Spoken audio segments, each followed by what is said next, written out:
Liga Champions Eropa, sesuatu yang menjadi magnet sepak bola dunia. Tapi banyak hasil mengejutkan yang terjadi di pekan lalu. Kita bahas hanya di obrolan bola anak rental.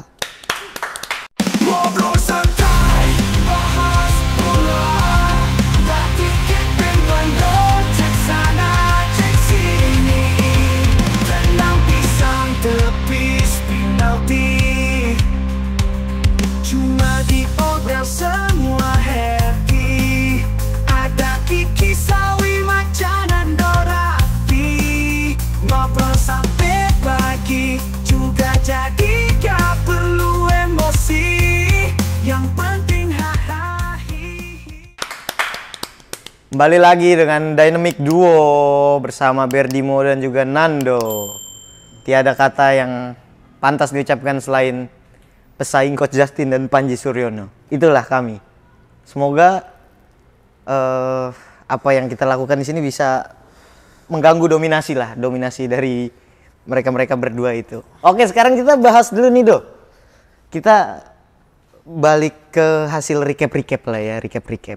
Kita recap dikit soal Liga Champions. Ada banyak kejutan, Do. Lu setuju nggak kalau disebut ada banyak kejutan? Setuju gua. Cukup mencengangkan. Cukup mencengangkan sih. Secara hasil gitu. Ada beberapa tim besar yang harus kehilangan poin gitu. Bukan cuman 1 poin, bahkan kehilangan 3 poin udah kalah gitu. Kita bahas dulu dari yang paling rame dibahas. Madrid kalah, Do.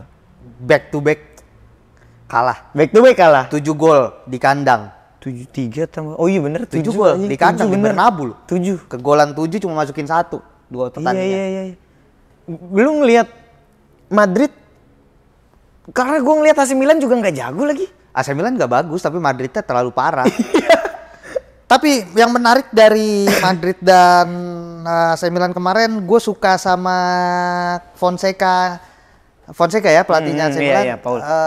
Menurut gue taktik dia mengekspos duo wingback Real Madrid menarik sih. Iya. Dengan dominasi si Leo dengan siapa sih satu lagi bek kirinya Theo. Ya dominasi. Oh Theo ugal-ugal itu terus. Itu maksud gue dominasi kombinasi yang sporadis gitu ya, nggak berbentuk. Ternyata menghancurkan Real Madrid gitu. Dan menurut gue sih, gue nggak kaget dengan Real Madrid yang abis kena pukulan telak 4-0 dari Barcelona, langsung game setelahnya ini kan, karena Valencia ditunda. Iya, ditunda. Diacak-acak kayak gini, ya oke. Madrid kita lihat segitu aja Mbappe. Gua kaget ketika ngelihat, ya maksudnya bukan meremehkan kelas Italia gitu ya, cuman sesosok Rafael Leao, si Tijani bisa outstanding banget gitu loh, Do. Strikernya si Morata iya, di hadapan Real Madrid gitu. Di atas kertas ini kan pemain mediocre lawan superstar gitu ya. Bener. Cuma balik lagi, ternyata Fonseca menunjukkan kalau dia bilang kan melawan Real Madrid lebih mudah daripada melawan Sampdoria apa? Oh iya. Apa sih anjing kata gua. Ya, tapi kalau gua nonton juga memang kacau gitu. Iya. Vinicius, Mbappe nggak padu, si Bellingham kerja keras tapi nggak tahu. Gini, lu lari-larian dong, terus mau ngapain? Bellingham gitu kenapa ya kayak hilang apa gitu? Bellingham menurut gua kayak nggak bisa nih, terlalu banyak nih, ada Vinicius, ada Mbappe, ada Bellingham. Bellingham ngerasa porsinya keambil jadinya menurut gue ya, secara nggak langsung. Terus Tchouaméni berantakan, Tchouaméni lagi jelek. Flow bermainnya sebagai pengatur serangan nggak kelihatan. Valverde cedera ya kan. Modric, lu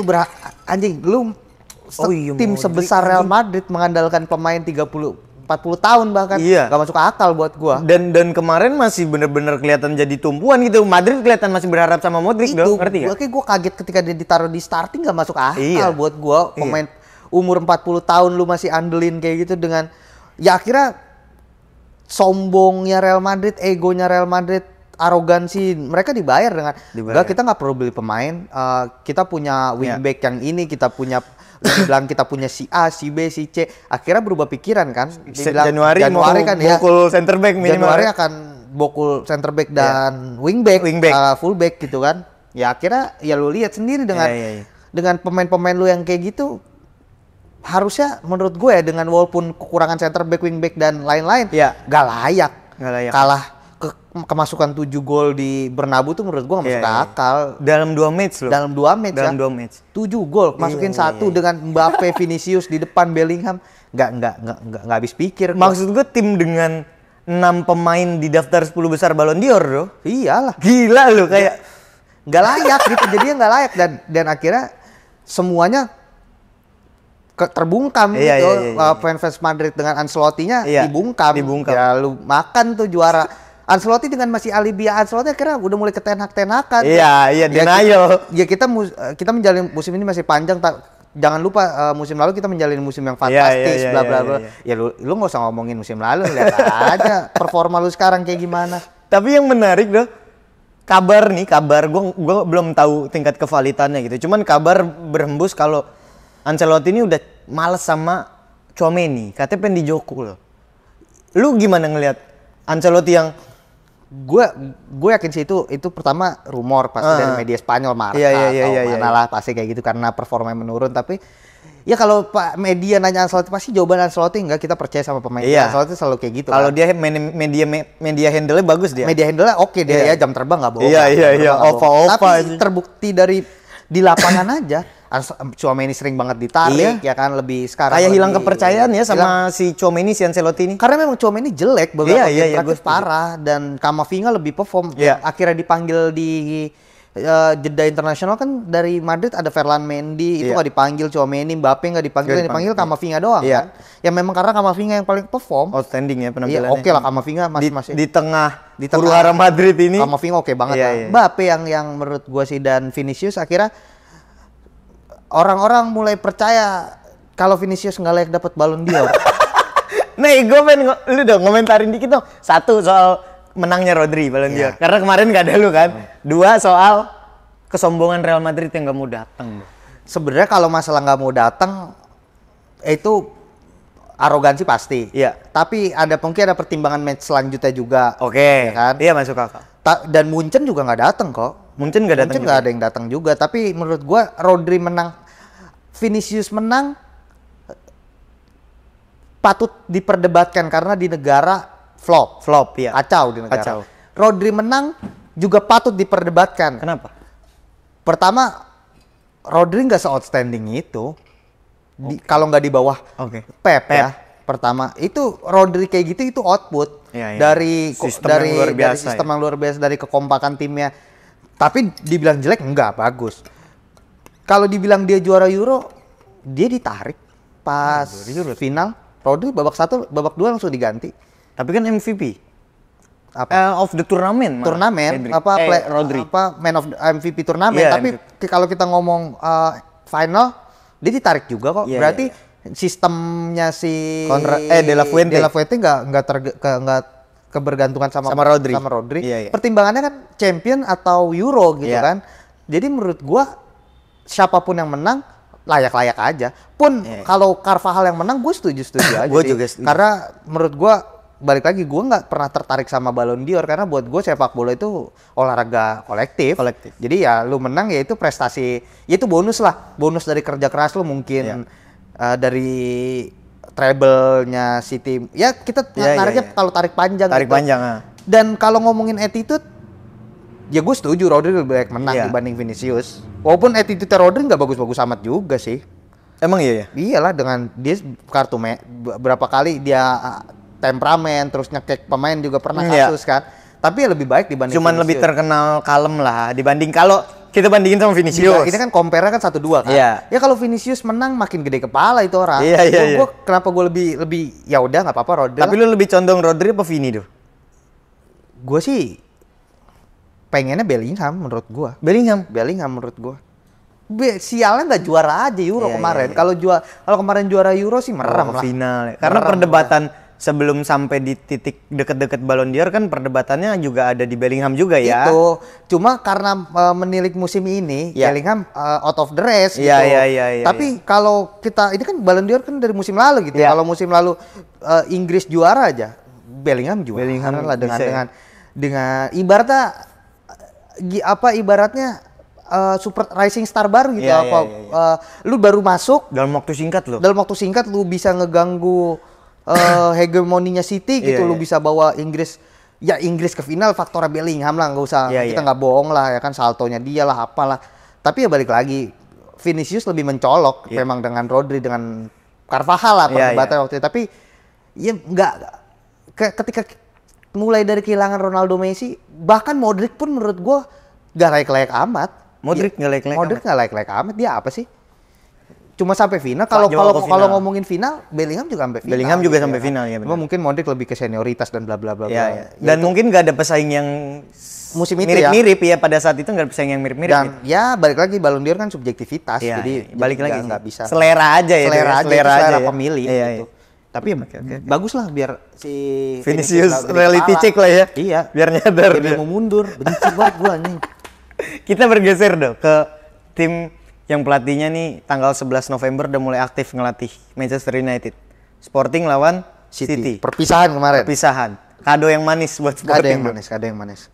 City dia obrak-abrik tuh. City kalah 4-1. Iya, dia obrak-abrik. Gimana? Penalti ya? 2 kali kan? Iya. Ya mungkin pertama City memang udah bukan City yang dulu 1 musim lalu kita harus. Kenapa ya Dok? Lu tahu nggak kenapa City sekarang jadi melempem? Apa ini bagian biasa kan Pep suka gitu ya, suka eksperimen. Apa ini murni cederanya pemain udah mulai tua gitu nggak sih? Kalau kita ya cedera pasti, De Bruyne hilang, Rodri hilang. Tapi balik lagi Pep biasanya selalu punya solusi ya. Tapi kalau kita tarik mundur Pep di Munchen, dia nggak pernah juara champion juga. Nggak pernah menang dan masa di Munchen nggak panjang juga. Iya, nggak panjang. Kan? Berapa? 3 musim sekitar gitu. Di Barca 2009 juara.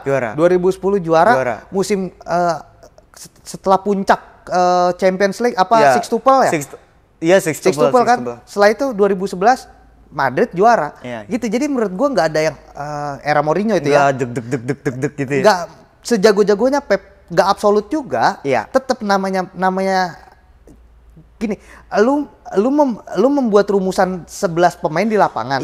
Seperfect-perfectnya itu rumusan, pasti akan ada pembandingnya, pasti akan ada kontra resepnya, kontra taktikalnya itu pasti ada, itu udah hukum alam lah. Gak akan ada sesuatu yang dominan terus-menerus gitu, pasti ada penyimbangnya. Dan ya kita lihat taktik Pep yang dominasi tinggi, possession football. Sporting main bagus enggak? Iya, enggak juga sih sebenarnya Sporting. 4 gol penalti dan sisanya serangan balik. Gyökeres bagus, tapi kalau punya space. Gue udah merhatiin si Gyökeres. Tipikal dia bisa cetak gol kalau punya space luas. Serangan balik, bola-bola low block. Dia bisa tuh. Ketika dia tarik diri, lawannya nggak ngikut, dia punya space itu bahaya. Tapi balik lagi sejago-jagonya Haaland ketika ditempel 2 pemain man to man marking 90 menit ya stres juga lah. Psikisnya pasti keganggu dan menurut gua sih kekalahan 4-1 City di luar angkanya mengejutkan memang. Tapi kalau untuk kalahnya ya normal-normal aja. Kemarin juga kalah sama Bournemouth kan. Jadi udah kita ngeliat City kalah udah nggak aneh. Iya, gua udah bilang kan di podcast sebelumnya, City udah tim yang bisa kalah, bukan tim yang udahlah kalau sama City pasti kalah, enggak. Udah bisa kayak gitu lagi ya? Bisa dikalahin, City sangat bisa dikalahin. Karena menarik kalau orang ngelihat secara hasil mengejutkan, kayak Madrid lawan Barca. Jadi maksudnya orang lihat secara hasil mengejutkan. Cuman kalau kita ngelihat babak 1 babak 1 enggak seharusnya gitu. Ketika babak 2. Ya itulah bedanya pelatih yang punya banyak peluru gitu, amunisi. Ketika babak 1 dia mulai tinggi jedar-jedar terus. Lini belakang udah aman nih. Offside trap berhasil. Sekarang lini depan dirubah lah sama Hansi Flick. Lebih ke direct ball. Kita lebih banyak main di long ball sisi sayap, nggak usah banyak pegang bola, dan akhirnya selesai Madrid. Ngelihat titik lemah di Vazquez sama Ferland Mendy, dieksploitasi sama Hansi Flick. Habis-habisan sama Hansi Flick, semua ke kiri semua. Kalau kalau pola serangan di kanan, si Raphinha ikut ke kanan, di kiri Lamin ikut ke kiri. Digeruduk habis-habisan nih ibaratnya. Dieksploitasi akhirnya. Dan selesai. Tapi ngelihat Gyökeres tuh, lu setuju nggak kalau ada yang bilang orang bandingin ini kayak vibes-nya nih kayak Harry Kane? Kalau kayak Harry Kane secara fisikal dia lebih kencang ya. Iya. Secara speed dia lebih kencang. Kalau secara Harry Kane agak boyo ya kelihatannya. Harry Kane tuh bukan tipikal flamboyan, lebih stylish aja. Ya. Iya. Lebih sering mundur, banyak main kombinasi. Kalau Gyökeres lebih sporadis lah menurut gue lebih. Sporadis. Lebih siapa ya berarti? Kalau dibandingin sama yang masa kini atau masa lalu kayak siapa tuh? Kira-kira. Kalau masa kini agak susah ya.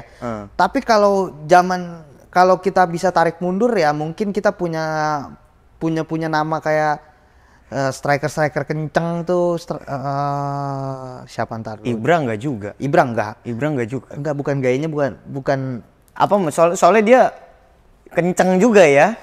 Dia kenceng dan posturnya gede gitu kayak banyak yang paling deket dia kalau sekarang Haaland, tapi beda juga sebenarnya. Iya. Haaland tuh lebih kalau Haaland lebih banyak Gyökeres tuh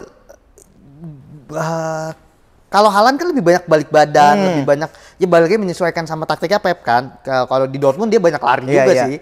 Tapi kalau yang kita ambil mungkin 10 tahun ke belakang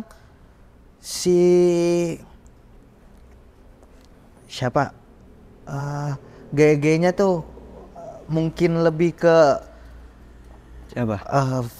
Falcao enggak badan posturnya enggak gede. Forlan enggak. Gaya mainnya aja deh tuh. Gak usah postur dulu gitu. Oh, gak lari-larinya penempatan ruangnya ya? Ya Haaland sih ya sebenarnya. Kalau yang sekarang ya. Kalau dulu tuh mungkin nuansanya ada Drogba. Top. Kalau dari postur, dari gaya mainnya, tapi White Drogba lah gitulah. Ya. Cuma bedanya Drogba lebih klinis ya jam terbang lah. Time will tell lah ya. Iya, kalau awal-awal Drogba juga pasti banyak. Gyökeres banyak juga peluang lepas, banyak juga. Tapi kalau dari postur, dari speed, dari itu ya nuansa Drogba kental. Nuansa Drogba ya. Ini bakal karena Sporting formasi dia sama Chelsea pas era Drogba juga tuh.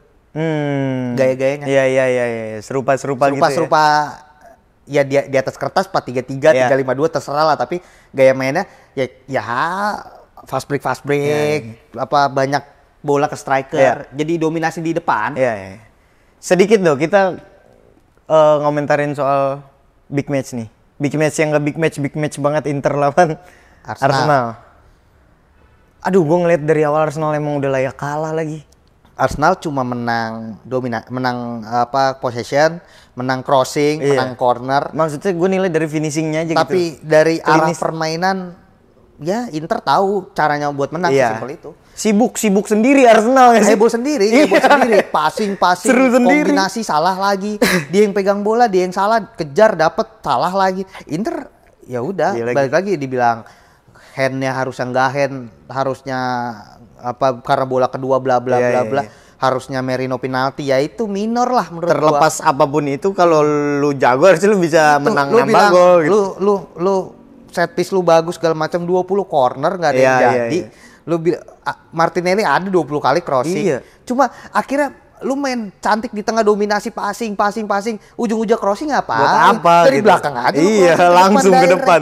Tapi mulai tumpul nggak do skema bola mati Arsenal menurut lu? Yang lu nggak bisa berharap sama bola mati, nggak akan mungkin selamanya dalam satu pertandingan selalu bola mati. Gol dari bola mati. Arsenal tuh gue ngerasa dikit-dikit nyari corner. Iya, setuju gue. Nggak bisa lah begitu. Bisa, ya? Lu harus punya rumusan cara cetak gol dari open play. Iya. Yang baik dan benar gitu ya. Caranya sepak bola, permainan kaki ke kaki, lu harus cetak gol dari permainan kaki ke kaki, bukan dari bola mati. Bola mati itu second choice. Ketika lu emang udah buntu. Inter kemarin pertahanannya bagus kok. Bagus. Solid.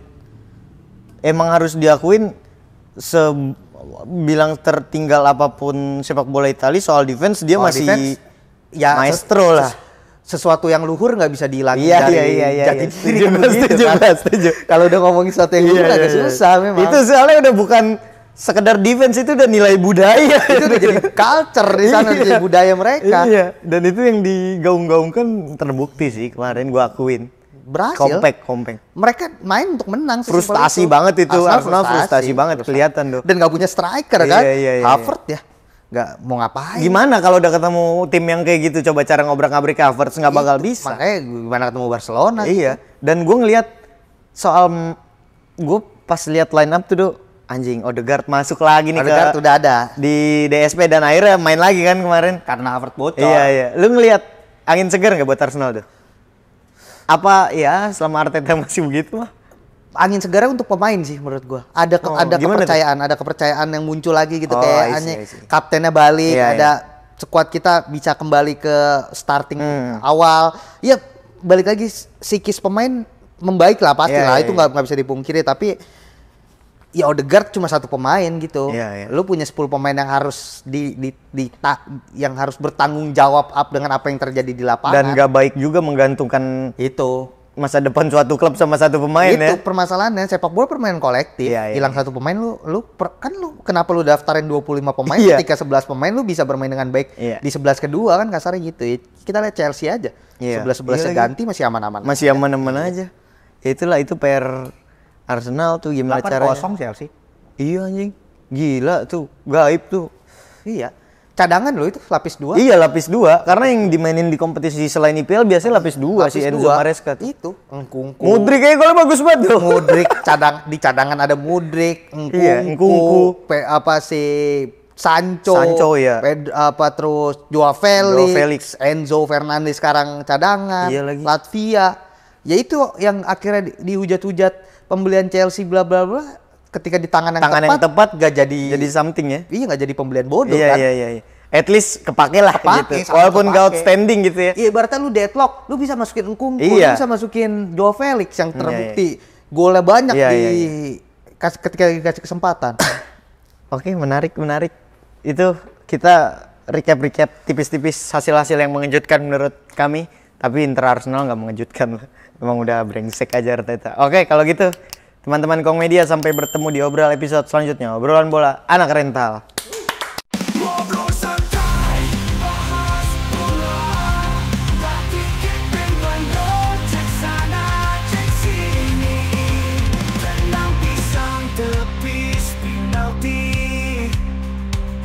Cuma di obral semua happy.